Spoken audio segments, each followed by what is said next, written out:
En un país todavía hirviente de furia sectaria, era una gran cosa tener un rey que llevase los asuntos con la frialdad y la ilustración de Carlos II. Su buen sentido y su encanto, sus fáciles maneras y su trato agradable, su completa inmunidad de toda clase de fanatismo, se unían con su curiosidad científica y obraron como una ducha refrescante administrada a un paciente febril. Las grandes disipaciones de su corte no eran incompatibles con un trabajo bien dirigido. En muchos respectos, su ágil inteligencia le colocaba por encima del nivel general de la época. Aunque se vio obligado a aprobar las medidas persecutorias del Parlamento, Caballero, 1660-1667, era partidario de la tolerancia religiosa y excitó la hostilidad de sus parlamentarios por sus tentativas de asegurarla, utilizando su poder para soslayar las leyes. Como Oliverio Cromwell, comprendió la creciente importancia de las colonias ultramarinas y del poderío marítimo. Las leyes de navegación promulgadas bajo el protectorado, que trataban de asegurar a la metrópoli el monopolio del comercio con sus colonias, se rehicieron durante el reinado en un sistema de leyes y reglamentos que abarcaban todo el campo de las relaciones coloniales con la madre patria.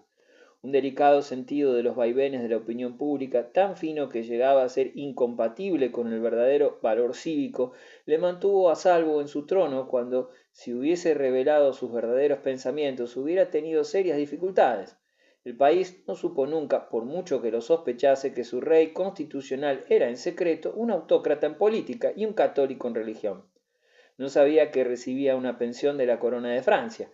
Carlos guardaba silencio, incluso cuando Tito Oaques lanzaba tremendas calumnias contra sus correligionarios católicos. Comía con aquel miserable y no pronunciaba abiertamente una palabra de reproche. En su carácter acomodaticio y taimado no entraba a exponerse a riesgos caballerescos. Para orientar la corriente de la opinión pública y hacerla interesar a favor del gobierno, relajado con las pasiones de la guerra civil, hubiera sido necesario un hombre más enérgico que Carlos II. La nación hacía su propia vida, hablando, disputando, leyendo cartas de noticias y vigilando lo que hacían los hombres del Parlamento.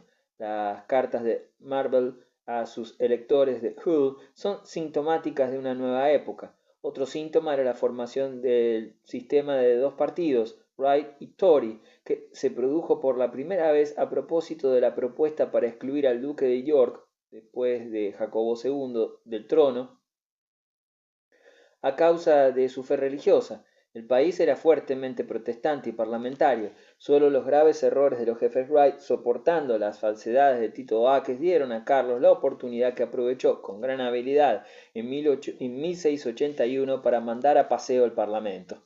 Carlos murió en 1685. Jacobo, católico declarado y celoso, le sucedió en el trono. Su plan de acción era asegurar la tolerancia legal a sus correligionarios, prescindiendo del Parlamento y de sus partidarios, y dispensando a los católicos de las penas a que estaban sujetos según la ley del país.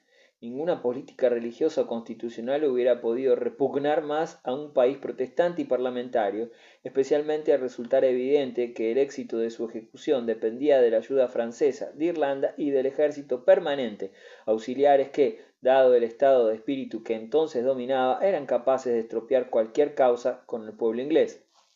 Jacobo era tan necesario a Luis como Luis a Jacobo, pues la verdadera alternativa de Jacobo en Inglaterra no era el protestante duque de Monmouth, cuyo levantamiento, nacido bajo malos auspicios, había sido sofocado en Selkmore, sino Guillermo de Orange, casado en 1677 con la princesa María, la hija protestante del rey inglés. Era para Luis de esencial necesidad que aquel rey católico se mantuviese en el trono inglés y que sus difíciles e inseguros súbditos aprendiesen a soportar su yugo con resignación. Mientras que Jacobo fuese rey de Inglaterra, no había motivo para temer que la escuadra inglesa molestase a las colonias de las Indias Occidentales que Colbert había conseguido desarrollar, o que un ejército inglés tomase parte en operaciones continentales contra Francia. En cambio, Guillermo de Orange era de todos los enemigos de Francia el más mortal y tenaz, y la conjunción de Inglaterra y Holanda bajo su dirección era la contingencia que más podía producir dificultades serias a Luis XIV. Cuando precisamente hacía más falta para el éxito general de la política francesa en Europa que Francia mostrase indulgencia para sus súbditos protestantes, Luis revocó el edicto de Nantes, 1685. A pesar de que deseaba obtener tolerancia para los católicos ingleses, retiró la que prudentemente había concedido su abuelo a los protestantes franceses, prohibiendo su culto, proscribiendo sus ministros, destruyendo sus iglesias y cerrando sus escuelas, y obligando a refugiarse en países extranjeros a unos 200.000 de los mejores artesanos del reino, que en sus nuevas patrias crearon industrias en competencia con la suya y fomentaron sentimientos de permanente rencor contra Francia. La mejor excusa que puede encontrarse para este acto de locura gratuito no es que hubiese sido aconsejada por Madame de Maintenon, dama discreta, de una cierta edad y muy piadosa, con la que el rey se había casado secretamente en 1683, sino que era popular entre el clero y los seglares de Francia. El francés medio del siglo XVII podía ser a la vez ortodoxo en la creencia y anticlerical en la política. Era galicano y no papal, católico y no protestante. Nada temía tanto como la renovación de las guerras religiosas que habían deshecho tantos hogares, enemistado tantas familias y dejado tras de sí una larga estela de recuerdos amargos y perturbadores de la división. Razonando fríamente, resulta claro que, desde los días de Richelieu, la llamada Iglesia Reformada había dejado de ofrecer peligros políticos, no poseía plazas fuertes ni tropas, había permanecido quieta durante la Fronda, sus fieles servían al Estado en el ejército, en la marina y en la magistratura, y se habían ganado un lugar eminente en el mundo de las finanzas, del comercio y de la industria. Pero, mientras 1 millón de hugonotes viviesen en Francia, con sus consejos de parroquia, sus escuelas, sus ministros vestidos de negro y sus ritos peculiares, el país se sentía incómodo. La secta era impopular, había sido peligrosa y podía volver a serlo gracias a la atracción del casamiento de sus ministros.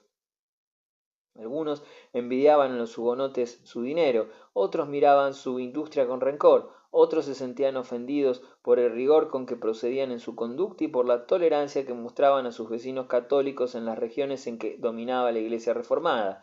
¿Por qué, se preguntaban, autorizar a esta secta obstinada y poco razonable, que repudia una religión buena para el rey de Francia y que pertenece a una iglesia organizada como una república, a que se mantenga aparte en forma tan molesta en un país católico y monárquico? Año tras año la asamblea de la Iglesia de Francia pedía la destrucción de aquel cuerpo extraño, y Luis, que no era precisamente un carácter tolerante, cedió a las presiones.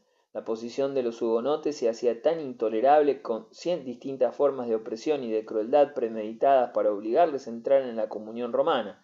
Esta odiosa política tuvo cierto éxito. Los hugonotes, que habían conservado su religión a través de 20 años de medidas de persecución molestas, pero de menor envergadura, se convirtieron a millares cuando los dragones de Luis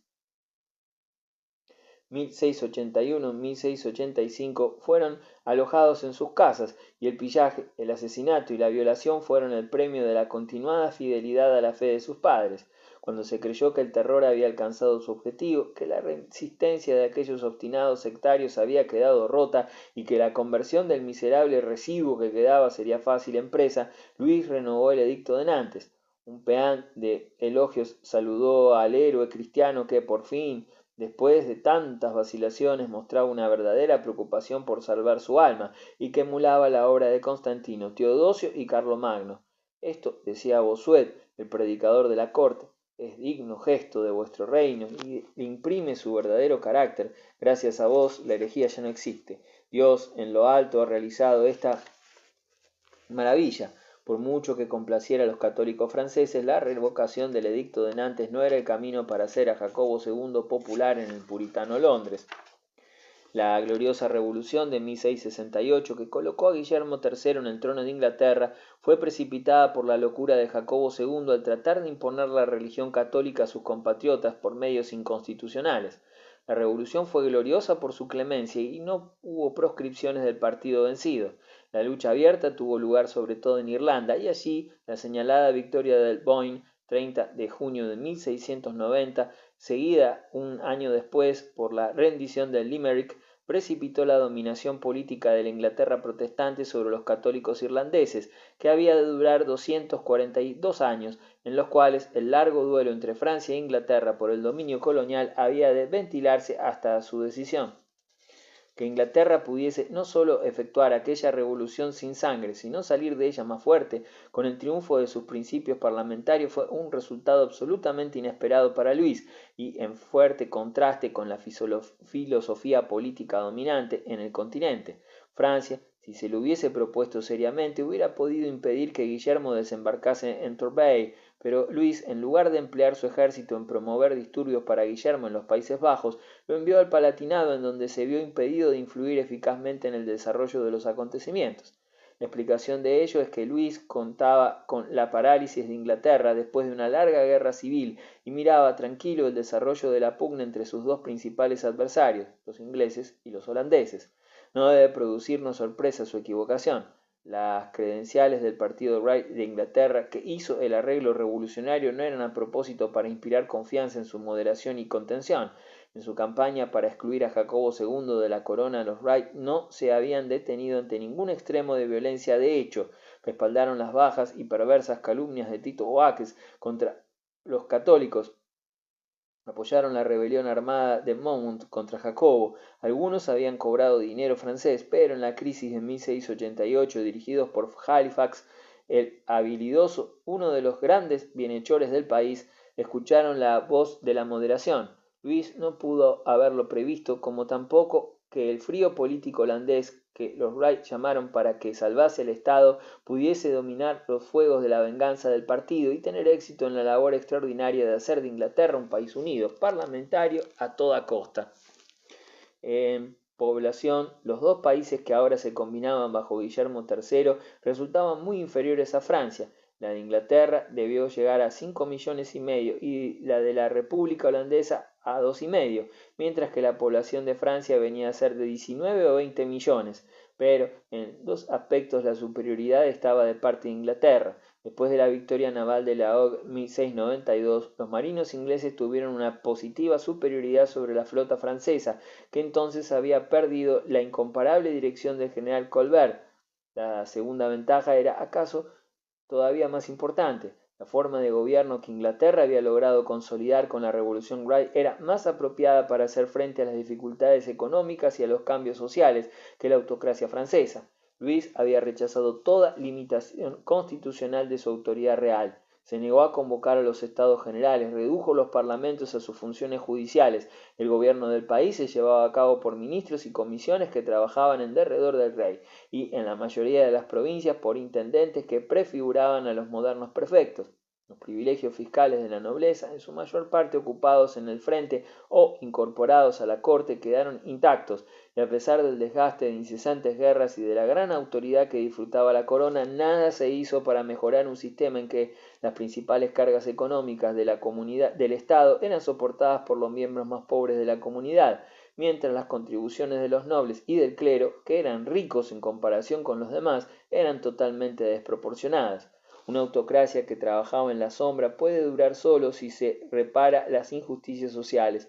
No habiéndolo hecho y habiendo perdido el impulso y la eficacia primeros con la muerte del ministro mejor del rey, al declinar su propia fuerza, la monarquía de Luis XIV dejó a Francia tan miserable como si la victoria se hubiese cambiado por la derrota.